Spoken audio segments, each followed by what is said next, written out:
So this episode is really about truth and the fact that truth is weird, it's hard to navigate, and that there's a deep delusion in us that we actually think that we have access to truth. And in some ways we do, but in many ways we don't, right? So the normal human being walking around actually feels as though what they're seeing and perceiving is true, right? We think that what we see is true. It just seems that way.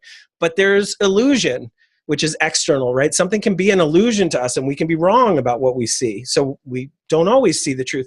We also internally can have delusions, right? We can be delusional about things. Our processing, our understanding of stuff can be wrong or flawed or incomplete in some way. So the other problem, and how truth is really mapped to this other main word that I come back to a lot, is why we have to be able to challenge our own belief, which we've talked about on the podcast already. Right.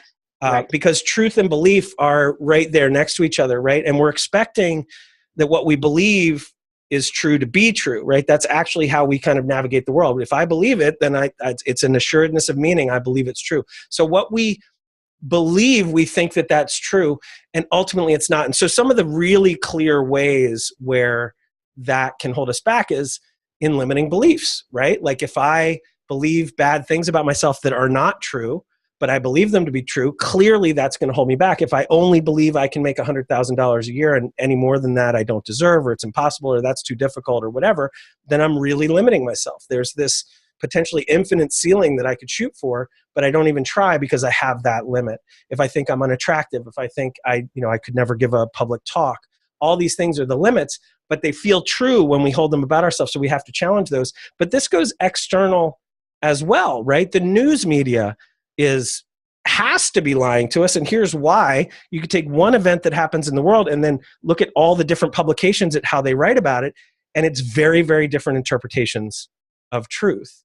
And so we don't actually have access to truth in the same way, and this gets a lot deeper than people even realize, because we're talking about reality itself. We're talking about, can we perceive and understand reality in a way that's meaningful and useful to us? Or are we just blindly walking around with impulses and delusions and limits, etc.?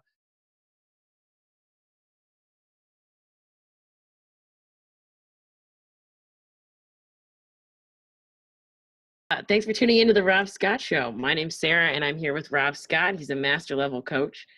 And we're here to we got to start this again. Cut.